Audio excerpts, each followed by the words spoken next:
नमस्कार मेरे पैरामेडिकल साथियों। आज के इस सेशन में मैं आप लोगों को एनीमिया के पेशेंट अगर आपके ओपीडी में आ जाते हैं तो उसका मैनेजमेंट क्या होगा और उसको कैसे सॉल्व करेंगे उसके बारे में डिस्कस करेंगे। तो दोस्तों, एनीमिया क्या होता है सबसे पहले उसके बारे में जानते हैं। एनीमिया का मतलब होता है कि बॉडी के अंदर ब्लड की कमी हो जाना ही एनीमिया कहलाता है। साफ शब्दों में आपके शरीर के अंदर ब्लड की कमी हो जाए तो इसे एनीमिया कहते हैं। अब किस कारण की वजह से एनीमिया की कमी होती है, इसमें कौन सा जांच करा के चेक करें कि एनीमिया की प्रॉब्लम है, इसमें क्या मेडिसिन देना होता है उसको समझेंगे। और इसके साथ साथ दोस्तों, कौन से मरीज को आपको बड़े सेंटर में रेफर करना है इसको भी समझेंगे। तो दोस्तों बने रहिए हमारे वीडियो के लास्ट तक।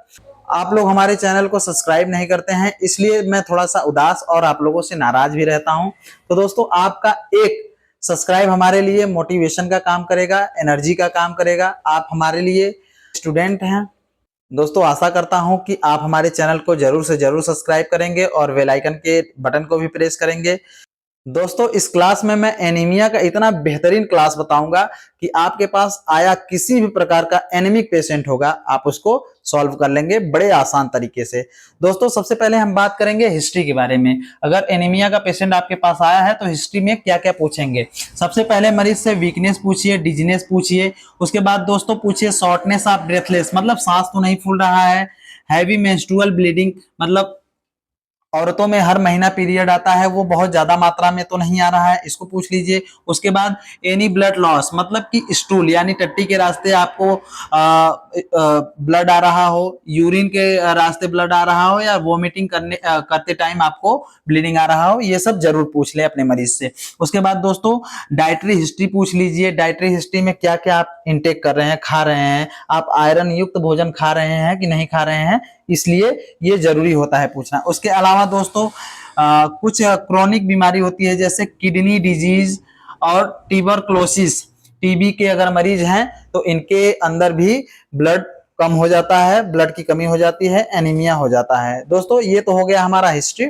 हिस्ट्री के बाद दोस्तों हम बात करेंगे क्लिनिकल एग्जामिनेशन का। क्लिनिकल एग्जामिनेशन का मतलब होता है कि आपके ओपीडी में अगर मरीज आ गया है तो उसको जो है कि आप एग्जामिन करें, उसको चेक करें कि क्या क्या प्रॉब्लम है। तो सबसे पहले पेलर, पेलर का मतलब होता है चेक नेल और टंग। जो नाखून होता है उसको आप चेक कीजिए, नाखून से पता चल जाता है कि आपके अंदर ब्लड है या नहीं है। या फिर आप जीभ को बाहर देख करके पता कर सकते हैं कि जीभ, अगर जीभ का कलर चेंज हो गया है तो इससे भी आप पता कर सकते हैं। उसके अलावा दोस्तों ट्रेकिकार्डियल प्रॉब्लम चेक कर लीजिए। एडिमा पूछ लीजिए। एडिमा का मतलब क्या होता है इसको समझते हैं। एडिमा का मतलब होता है हाथ पैर में सूजन वगैरह तो नहीं आ रहा है, पूरे शरीर में आपके सूजन तो नहीं हो रहा है, ये एडिमा होता है। उसके बाद दोस्तों इनलार्जमेंट लीवर और स्प्लीन, मतलब कि लीवर का साइज और स्प्लीन का साइज तो नहीं बढ़ा है, इसको जरूर से जरूर आप पूछ लें। अगर ये सारी चीजें आपने पकड़ लिया, चेक कर लिया, तो आप जरूर मरीज को सही कर लेंगे। अगर इसमें से किसी भी प्रकार का दिक्कत आता है तो उस बेसिस पे मेडिसिन चलाया जाता है। तो दोस्तों ये तो हो गया हमारा क्लिनिकल एग्जामिनेशन। क्लिनिकल एग्जामिनेशन के बाद कुछ जांचें होती हैं जिसको हम चेक करते हैं कि वास्तव में हमारे बॉडी के अंदर कितना पॉइंट ब्लड है। तो कौन कौन से जांचें कराना है उसको समझते हैं। एक सीबीसी होता है जांच, इसको जरूर से जरूर करा लीजिए। और सीरम आयरन का जांच होता है, इसको भी आप चेक कर सकते हैं कि आयरन की डिफिशियंसी कितना ज्यादा है और कितना कम है। उसके अलावा दोस्तों विटामिन B12 और फोलेट लेवल जरूर से जरूर चेक कर लें। ये सारी चीजें हो गई हमारी इन्वेस्टिगेशन यानी जांचें। जांच के आधार पर ही मेडिसिन चलाई जाती हैं। आइए अब समझते हैं कि इसमें कौन कौन से मेडिसिन को चलाया जाता है। दोस्तों हमारे द्वारा बताया गया मेडिसिन सिर्फ और सिर्फ पैरामेडिकल के स्टूडेंट के लिए है, जो हमारे साथ जुड़कर प्रैक्टिस कर रहे हैं, प्रैक्टिशनर के लिए हैं। तो दोस्तों जिनको मेडिसिन के बारे में या मेडिकल फील्ड से बिलोंग नहीं कर रहे हैं उनके लिए ये वीडियो नहीं है। अगर वे खुद से मेडिकल स्टोर से जाकर के हमारे द्वारा बताया गया मेडिसिन अगर खाते हैं, अगर किसी भी प्रकार का उनको दिक्कत होता है तो इसके जिम्मेदार वे स्वयं होंगे। तो दोस्तों आइए समझते हैं मेडिसिन।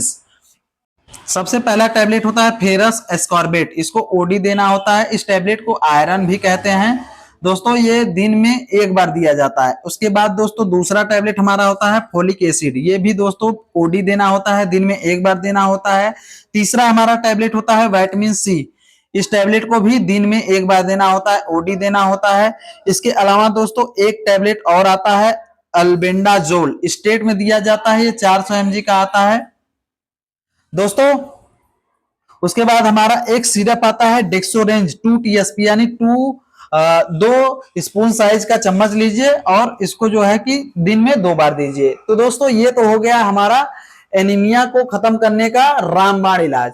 इससे बेहतरीन इलाज कुछ भी नहीं है दोस्तों। सबसे इंपॉर्टेंट बात, आयरन का जो टैबलेट होता है और विटामिन सी का जो टैबलेट होता है, इसको आप खाली पेट एम्प्टी स्टमक अगर इसको लेते हैं तो इसका रिजल्ट ज्यादा बेहतर देखने को पाया जाता है।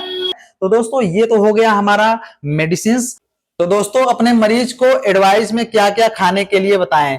सबसे पहले आप बोलिए कि आयरन युक्त भोजन करें, हरी सब्जी खाएं, हरी पत्तीदार सब्जी खाएं। जितना ज्यादा हरी पत्तीदार सब्जी खाएंगे आपके अंदर आयरन की कमी जो है उसकी आपूर्ति हो जाएगी। उसके अलावा दोस्तों लेमन और ऑरेंज का जूस पिए, खाना खाने के बाद पिए, खाना खाने के पहले पिए, दिन में 2 बार कम से कम पिए। उसके अलावा दोस्तों बीट रूट आता है जिसको चुकंदर बोलते हैं, उसको भी आप कम से कम दिन में 1 से 2 चुकंदर जरूर खाएं। तो दोस्तों ये हो गया हमारा एडवाइस। अब उसके बाद हम बात करेंगे रेड फ्लैग यानी रेफर साइन। कौन से मरीज को आपको हाथ लगाना है, कौन से मरीज को हाथ नहीं लगाना है, इसके बारे में समझते हैं। तो दोस्तों सीवियर एनीमिया अगर हो गया है तो ऐसे मरीज को आप हाथ बिल्कुल मत लगाइए। उसके अलावा दोस्तों अगर दवाई दे दे के थक गए हैं, ट्रीटमेंट कर करके थक गए हैं, उसके बाद भी अगर उसका ब्लड नहीं बढ़ रहा है, तब भी आप ऐसे मरीज को तुरंत रेफर कीजिए। उसके बाद दोस्तों इंटरनल ब्लीडिंग का अगर सस्पेक्ट दिखे तब भी ऐसे मरीज को आप तुरंत रेफर कर दीजिए बड़े सेंटर में। उसके बाद दोस्तों प्रेगनेंसी विथ एनीमिया, अगर प्रेगनेंसी के टाइम अगर एनीमिया की शिकायत दिख रही है तो भी आप ऐसे मरीज को तुरंत जो है भेज दीजिए बड़े सेंटर में। तो दोस्तों ये हो गया हमारा एनीमिया का फुल ओपीडी मैनेजमेंट। इस तरह के और भी वीडियो के लिए हमारे चैनल को सब्सक्राइब कर लें, हम आपको एकदम बेहतरीन डॉक्टर बना देंगे। हमारा संकल्प है कि हमारी तरह आप भी बेहतरीन इलाज करिए, लोगों का सेवा करिए, मदद कीजिए, कम से कम पैसों में सेवा कीजिए। दोस्तों आप लोगों से एक ही नाराजगी है, आप लोग बस हमारे चैनल को सब्सक्राइब नहीं करते हैं। आप एक सब्सक्राइब कर लेंगे तो क्या हो जाएगा, आपका क्या बिगड़ जाएगा। हम आप लोगों को इतना मेहनत करके फ्री में पढ़ा रहे हैं, पैसा भी नहीं ले रहे हैं, उसके बावजूद भी आप अगर सब्सक्राइब नहीं करेंगे तो हमारा मनोबल टूट जाएगा, हमें एनर्जी कहाँ से मिलेगा। तो आपसे उम्मीद करता हूं कि आप हमारे चैनल को सब्सक्राइब करें और अपने दोस्तों में शेयर करना बिल्कुल ना भूलिए। मिलते हैं अगले वीडियो में, तब तक के लिए बाय बाय।